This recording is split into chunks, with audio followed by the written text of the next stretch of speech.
जय किसान प्रिय किसान मित्रों, चलिए शुरू करते हैं आज की वीडियो। किसान भाइयों, इस वीडियो में हम बात करेंगे कि जो बारिश के बाद में आपको जो सरसों की फसल आपने लगाई है, उसमें चाहे वह अगेती हो या फिर पचेती हो, तो किसान भाइयों उसमें जो है आपको कौन सा जो है उर्वरक डालना चाहिए और कौन सा उर्वरक आपको भूलकर भी नहीं डालना है।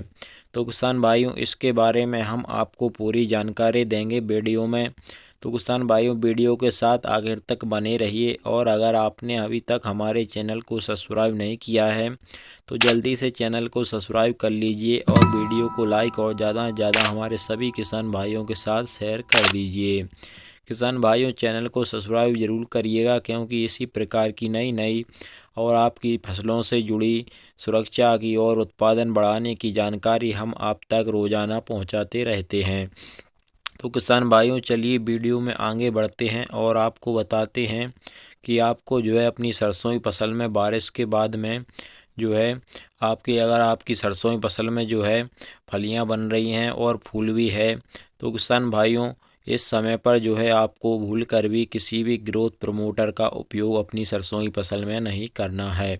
ध्यान रखिएगा किसान भाइयों, आपको जो है आधा फूल और आधा फलियां जब आपकी सरसों की फसल में हों, या फिर फूल ही आ रहा हो किसान भाइयों, पूरा फूल हो आपकी सरसों की फसल में, फिर भी जो है आपको किसान भाइयों किसी भी ग्रोथ प्रमोटर का उपयोग नहीं करना है, जैसे बायोवीटा हो गया, सागरिका हो गई, और बाकी के भी किसान भाइयों कई सारी कंपनियों के जो ग्रोथ प्रमोटर आते हैं।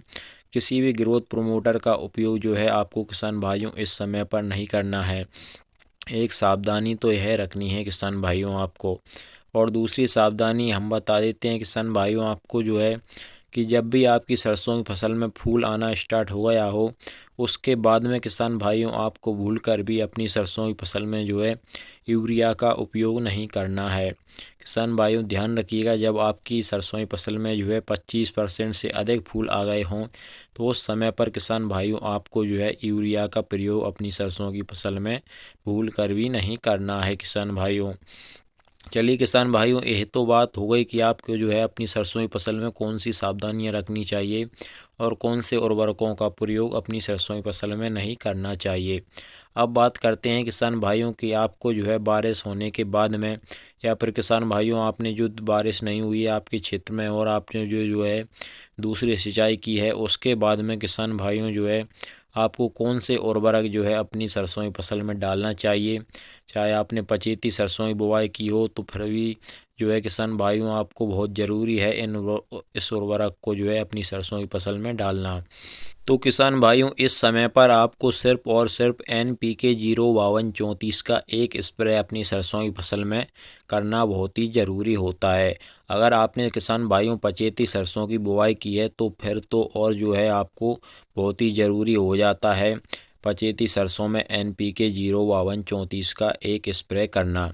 और यह स्प्रे किसान भाइयों आपको जब करना है जब आपकी सरसों की फसल में कुछ कुछ फलियां बन रही हों और जो बाकी का फूल आ रहा हो किसान भाइयों, उस समय पर आपको वह NPK 05234 का प्रयोग करना है।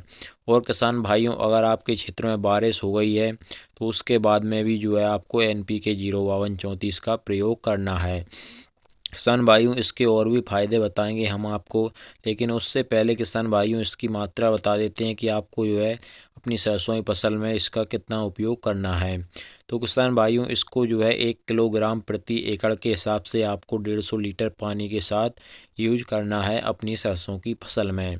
किसान भाइयों इस तरह से इसकी ये मात्रा हो जाती है। और किसान भाइयों अगर आपके क्षेत्र में जो है बारिश हो गई है, तो बारिश के कारण से किसान भाइयों आपकी सरसों की फसल में कई हद तक जो है फूल झड़ जाते हैं। तो किसान भाइयों इससे क्या होगा, आपके सरसों की फसल में और नए नए अधिक फूल आएंगे किसान भाइयों। इसके कारण से जो है आपकी सरसों की फसल में अधिक फलियां बनेंगी, और जितनी अधिक फलियां बनेंगी किसान भाइयों, उतना ही जो है आपकी सरसों की फसल का उत्पादन अधिक बढ़ेगा। किसान भाइयों यही जानकारी थी आज की वीडियो में जो हमने आपके साथ शेयर की। अगर किसान भाइयों आपके कोई सवाल हों या आपको किसी भी फसल के बारे में और कोई भी जानकारी प्राप्त करनी हो, तो किसान भाइयों आप हमें नीचे कमेंट सेक्शन में बता सकते हैं। हम बहुत ही जल्द उनके जवाब जो है आप तक पहुंचा देंगे और उनकी जानकारी आप तक पहुंचा देंगे किसान भाइयों। तो किसान भाइयों, आपको हमारी वीडियो कैसी लगती है? अगर आपको हमारी वीडियो अच्छी लगी हो किसान भाइयों, तो वीडियो को लाइक और चैनल को सब्सक्राइब करना मत भूलिएगा। चलिए मिलते हैं अगली वीडियो में। जय किसान, नमस्कार, धन्यवाद।